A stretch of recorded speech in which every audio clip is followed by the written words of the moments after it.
오늘은 거룩한 성령 강림 주일입니다. 보혜사 성령께서 우리를 지키시고 보호하시고 또 가르치시고 또 인도하시는 성령 하나님께서 오늘 우리 예배 가운데 충만하게 임하게 되기를 주의 이름으로 축원합니다. 오늘 저는 너도 나를 섬겨라 라고 하는 십계명 5번째 이야기를 하나님 앞에 또 여러분과 나누려고 합니다.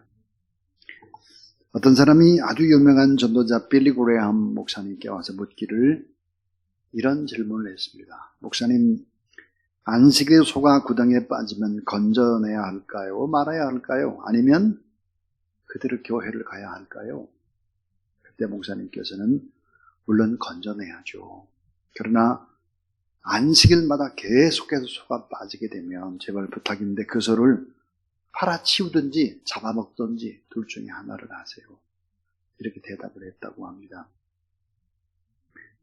자, 이 성경은 안식일에 대해서 내가 무엇을 어떻게 하느냐가 아니라 주님의 날, 주일날에 주님을 바라보는 것이 훨씬 더 중요하다라고 강조합니다. 자, 모든 것이 주님의 것이라는 헌신의 고백과 성별이 필요한 것입니다. 주님의 율법을 완성하신 주님의 날, 주일이 되는데요. 오늘 우리는 이 주일의 성수에 관한 부분들을 성령 강림 주일에 좀 더 깊게 생각해 보려고 합니다. 21세기 자본주의 사회는 무엇을 추구하고 있습니까? 무엇을 향해서 무한 질주를 하고 있을까요? 잠시 가던 길을 멈추고 우리 진지한 생각을 한번 해보시길 바랍니다. 무한 성장이라고 하는 구호 아래 중단 없는 생산, 쉼 없는 전진, 더 많은 것을 소유하고 더 많은 것을 얻기 위해서, 성공하기 위해서 뒤떨어질지도 모른다라는 강박관념 속에서 중압감과 불안감 속에서 초조하게 우리는 달려왔습니다. 지난 한 주간 동안 힘에 지나도록 입에가 단내가 나도록 그렇게 달려왔죠. 자, 사람은 말할 것도 없이 땅도 짐승도 쉴 수가 없습니다. 밤이 길고 낮이 짧은 가을과 겨울이 되면 양계장에는 밤새 불을 펴놓고 닭들은 밤낮을 모르고 알을 낳도록 하는 것이죠. 돼지도 소도 오리도 먹이를 주고는 항생제를 줍니다. 그리고 어두컴컴하게 만들고 작은 철장의 감옥 속에서 빨리 커야 합니다. 비닐하우스에서는 밤새 전등을 켜놓고 빨리 성장하도록 야채들에게 성장 촉진제가 살포가 됩니다. 땅도 착취를 당하죠. 점점점 척박한 불모의 땅 산성화되어지고 있습니다. 인간과 사회 공동체뿐만 아니라 자연 환경까지도 조직적으로 착취를 당하는 사회의 현실입니다. 성경은 모든 생명체에 필요한 것이 쉼이다, 안식이다, 그렇게 얘기를 합니다. 그래서 자, 안식일 제도, 안식년 제도, 희년 제도, 7년이 7번씩 지나서 49년이 되면 그 다음에 이제 50년째가 바로 희년 제도죠. 예수님께서 율법을 완성시키시고는 주님의 날, 주일날에 쉼을 갖도록 그렇게 하셨습니다. 자, 이 같은 제도는 사회적 불평등과 지구적 상태 위기가 점점 심각해지는 우리 시대에 사회 현실을 극복하는 데 중요한 통찰력을 제공해주고 있습니다. 자, 에스겔서가 강조하고 아모스서가 강조하는 내용이 뭘까요? 그것은 여호와의 이름을 존귀하게 여기지 않았을 때 그 나라가 망한다는 것을 보여줍니다. 다시 말하면 안식일을 거룩하게 지키지 않았을 때 망했다. 에스겔 20장 30절의 말씀입니다. 왜 바빌론 포로로 끌려가야 했을까? 그 이유는 안식년을 지키지 않아서 강제적으로 70년 동안 예루살렘과 이스라엘의 또 땅과 이런 부분들 다 쉬게 한 것입니다. 하나님의 이름을 더럽히게 되면 개인도 망하고 가정도 국가도 다 망한다는 사실을 보여주고 있습니다. 오늘 중요한 몇 가지의 원리들을 배우게 될 텐데 이 원리를 배우는데 많은 방해가 있습니다. 이 설교는 벌써 두 번째 녹화를 하고 있기 때문입니다. 자, 첫 번째로 중요한 것이 있습니다. 그것은 안식일 계명의 중요성을 알아라 하는 것입니다. 아주 6가지의 중요한 일이 있어요. 자, 이 안식일이라고 하는 것은 이 계명은 인간에게 주신 최초의 선물입니다. 최초의 선물. 6일 동안 천지를 창조하시고 7째 날에 쉬셨습니다.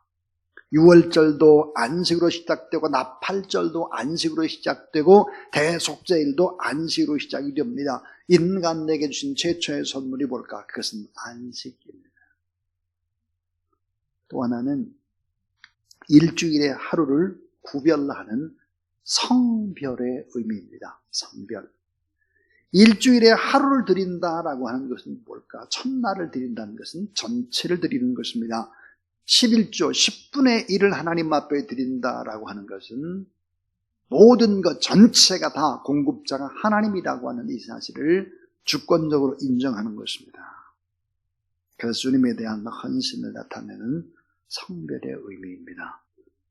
또 이 안식일 계명의 중요성은 하나님과의 교제를 나누는 일을 의미합니다.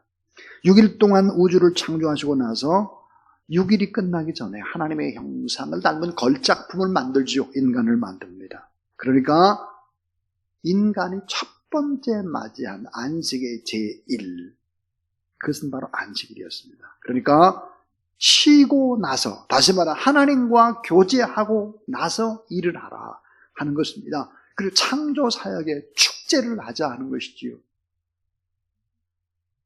또 이 창조 사역적인 그런 의미에서 이제는 구속사적인 의미로 승화된 주일로 바꿔지는 것입니다.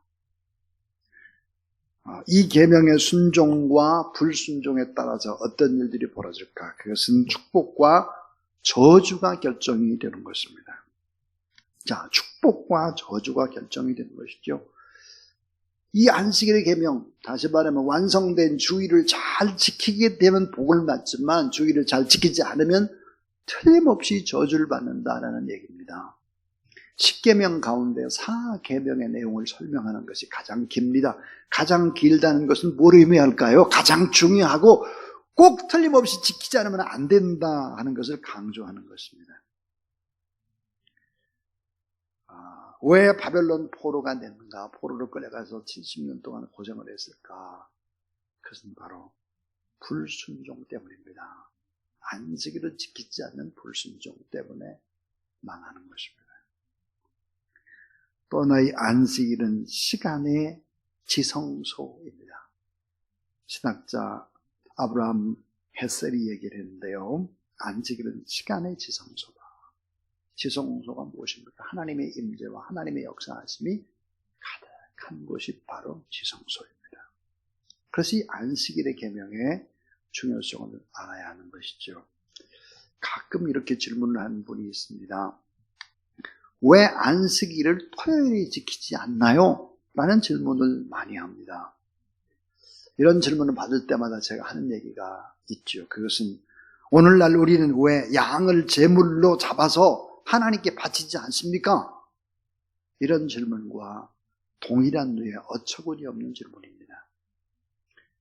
자, 예수 그리스도께서 마지막 속죄 양이 되셨고 예수 그리스도를 통해서 속죄의 제도는 그 의미가 성취되었기 때문에 안식일도 그리스도께서 안식일의 주일이시며 그분이 우리에게 안식을 주심으로 안식일의 의미를 완성하셨습니다. 그래서 안식일의 실체가 누굴까? 예수 그리스도라고 자신을 설명하셨습니다. 자, 큰 아파트를 짓기 전에 많은 사람들이 아파트를 이제 사도록 하는 그런 방법으로 모델하우스를 짓습니다. 그 모델하우스를 방문해 보면서 몇 층 또 몇 평 뭐가 있고 이런 걸 다 보는 거죠. 그러나 어떤 아파트 지을지를 보여주는 모형에 불과하죠. 그런데 아파트 단지가 멋지게 다 지어지고 나면 모델하우스는 철거하는 것과 같습니다. 모델하우스가 지향하고 있던 실체가 완성이 되기 때문에 허물어버리는 것이죠. 안식일의 주인이요 본체이신 예수 그리스도가 오셔서 불완전한 율법의 제도를 완성하셨다. 죄를 깨닫게 하는데 율법이 필요했지 죄의 문제를 해결하는 것은 아니었다. 그런데 그 문제를 해결하고 완성시켜 주신 바로 예수 그리스도, 예수님의 십자가의 죽으심과 부활로 말미암아 죄가 정복이 된 것입니다. 영혼에 대한 진정한 안식이 선포되는 승리의 날, 이 날이 곧 주일입니다. 그럼 주일이라는 이 단어를 누가 맨 처음 썼을까요? 많은 사람들이 그렇게 생각을 합니다. 아마 종교개혁자인 말틴 루터나 캘빈이나 쯔빙글이나 후스나 이런 사람이 썼을 것이다라고 생각하는 착각입니다. 요한계시록 1장 10절에 보니까 주의 날에 내가 성령에 감동되어 큰 음성을 들으니 그랬습니다. 주일은 성경에 나와 있습니다.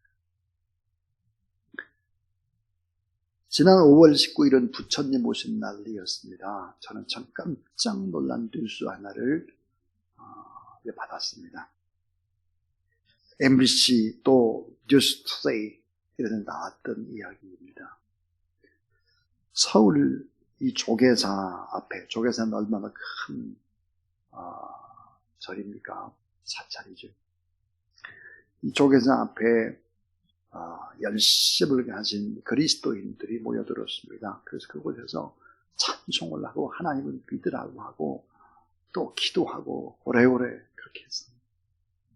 5시간이 넘겨졌습니다. 경찰이 출동을 하고 많은 스님들이 와서 뛰어말렸지만 창조주 하나님을 믿어라, 회개하라, 그러지 계속해서 5시간 동안이나 그렇게 찬양을 하고 기도를 했습니다. 이것은 뭔가 좀 이상한 것입니다. 열심은 충분히 인정을 합니다. 그러나 그 담긴 깊은 하나님의 마음을 전혀 모르는 것이죠. 제3계명에 여호와의 이름을 망령되이 읽지 말라 그랬습니다. 그 말은 여호와의 이름을 잘못 사용하면 안 된다는 것이죠. 비판할 때나 저주할 때나 여호와의 이름을 사용하는 것은 안 되는 것입니다. 만약에 우리가 10월 25일 성탄절에 모든 것들을 준비하고 큰 성탄절 칸탄타도 하고 막 그러려고 하는데 스님들이 몰려와서 목탁을 치고 이렇게 하면 어찌 되겠습니까? 우리는 꼭 잊지 말아야 합니다. 우리가 믿는 신앙이 올바른지를 점검해야 합니다. 그 깊은 그 뜻이 무엇인지를 알고 믿어야 하는 것이겠죠. 안식일도 마찬가지입니다.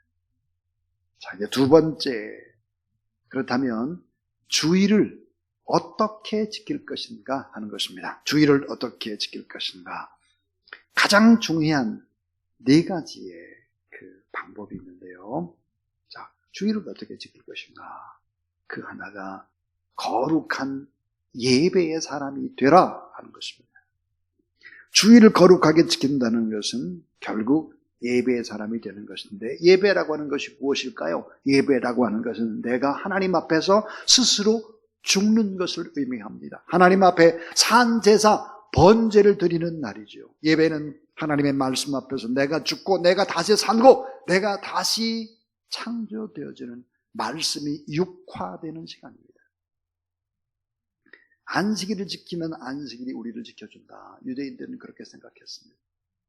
거룩한 예배의 사람이 되면 예배가 나를 거룩하게 이끌어간다. 말씀을 잘 받으면 말씀이 나를 복된 길로 이끌어간다 라고 하는 것이죠. 예배를 통해서 사고방식이 바뀌고 가치관이 바뀌고 행복의 관점도 바뀌고 새롭게 바뀌고 새로운 피조물로 다시 태어나는 것입니다. 한눈 팔지 말고 나를 바라보라. 이사야 58장 13절의 말씀입니다. 자, 주일을 어떻게 지킬 것인가?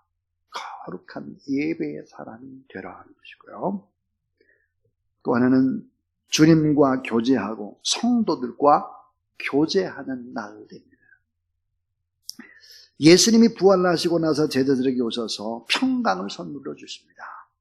숨을 내쉬면서 성령을 받으라 이렇게 말씀을 하시죠. 하나님의 영, 성령이 임한 것입니다. 이 초대교회 성도들은 성만찬에 참여를 하죠. 그리고 주님의 기억할 뿐만 아니라 서로가 지체임을 확인했습니다. 그리고 교제 코이노니아를 나눴죠. 서로를 돌아보고 사랑과 선행을 격려하며 교제한 것입니다. 또 하나, 주일을 어떻게 지킬 것인가? 주일은 주님께 감사하며 감사를 구체적으로 표현하는 날입니다. 감사를 물질로도 표현하고 입으로도 표현하는 것이죠. 자, 부활은 죄에서 해방된 날, 죽음에서 승리한 날, 영생의 소망을 얻은 날, 어찌 감사하지 않을 수 있겠나?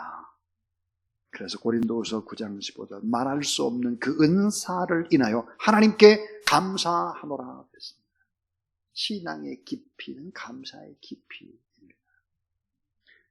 초대교회 성도들은 주님의 날, 주님께 연보를 드리는 거룩한 습관뿐만 아니라 감사의 습관을 가지고 있었습니다. 주님께 감사하며 감사를 온몸으로, 물질로, 구체적으로 표현하는 날입니다. 또 주일을 어떻게 지킬 것인가? 주일은 주님과 연약한 이웃을 위해서 무엇을 할 수 있을까 생각하는 날입니다. 주일날은 단순한 노동의 중단이 아니라 육체의 휴식이 아니라 위대한 창조의 힘을 저축하는 은혜의 안식입니다. 예수도 그분만이 안식에 참된 주인이 되십니다. 다른 사람의 평안함을 빌고 작은 자, 약한 자, 고통받는 자, 사랑을 나누는 시간이 되어야 합니다. 늘 낮은 자리에 관심을 품어야 하는 것입니다. 이제 저는 설교를 마치면서 마지막 가장 중요한 세 번째 이야기를 하려고 합니다. 이 세 번째 이야기는 실제적이면서도 가장 중요할 뿐만 아니라 잊어버리기 쉬운 것들이 담겨져 있습니다. 그것은 뭘까? 하나님의 축복, 그 약속을 기억하라. 하나님의 축복, 그 약속을 기억하라 이런 것입니다. 엿새 동안 여호와 하나님께서 하늘과 땅과 바다와 그 가운데 모든 것을 만들고 일곱째 날에 하나님 무엇을 하셨을까? 자, 이 일곱째 날 주님이 하신 일이 무엇일까 한 것입니다. 아브라함 헤슬이라는 신학자는 이 마지막 일곱째 날에는 온전히 축복하는 일을 하셨다 그랬습니다. 우리를 축복하는 일에만 열중하셨다. 다른 일은 다 중단하시고 오로지 주일에는 우리에게 복 주시고 치료하시고 은혜 주시는 일에만 집중을 하셨다 그랬습니다. 그러니까 주일을 제대로 지키지 않으면 안 된다. 그래서 하나님께서 우리가 주일을 제대로 지키려고 하면 하나님께서 보이지 않는 세 가지를 그 약속을 전제로 하고 있습니다. 내가 주일을 잘 지키려고 하십시오. 온 몸과 마음을 다해서 생명을 다해서 내가 이 주일을 지키리라 하게 되면 그 전제된 세 가지의 축복의 약속이 있습니다. 그게 뭘까요? 그 첫 번째가 바로 일자리의 축복입니다. 일자리. 엿새 동안 할 일이 있어야 하는 거예요. 하나님은 반드시 일거리를 주신다, 직장을 주시든지 꼭 맞는 일감을 주신다. 왜? 주일을 잘 지키려면 엿새 동안 열심히 일을 해야 되니까. 자, 경제적으로 어렵다면 내가 뭘 먼저 해야 될까? 그 예배를 먼저 합니다. 직장이 없다면 뭐 해야 돼? 예배 먼저 해야 돼. 사업에 실패했다면 뭐 해야 돼? 예배 드려야 돼. 삶의 고통이 찾아왔다면 하나님 앞에 먼저 예배 드려야죠. 안식일의 축복은 일하는 축복이 따라오기 때문입니다. 거룩하게 주일을 지켜라. 그럼 일자리의 축복은 하나님이 알아서 주시는 거예요. 두 번째는요, 우리가 주의를 거룩하게 지킬 때 오는 것이 뭘까요? 그러면 이것은 바로 영혼, 육이 잘 되는 축복입니다. 영혼, 육.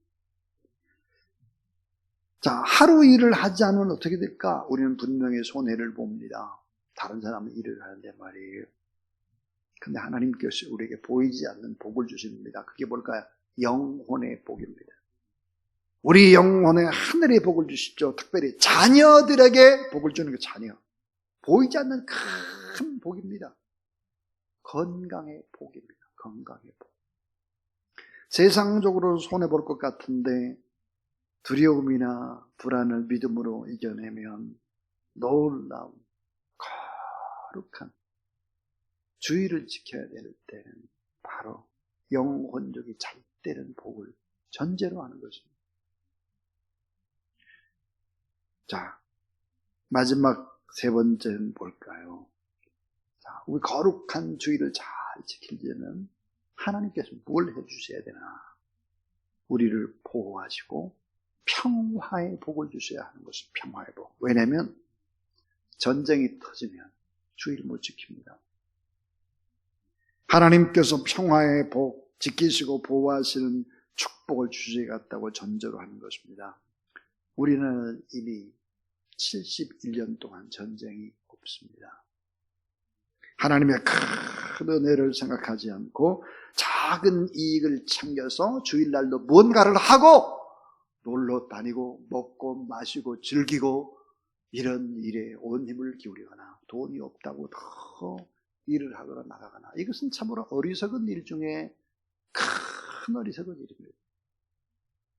주의를 제대로 지켜야 되겠다라고 한다면 이 세 가지의 축복을 하나님께서 전제로 밑으로 우리 모르게 다 준비하고 계시는 것이죠. 일자리의 축복입니다. 영혼육이 잣된 축복입니다. 지키시고 보호하시는 평화의 축복인 것입니다. 이런 의미를 깊이 생각하십시오.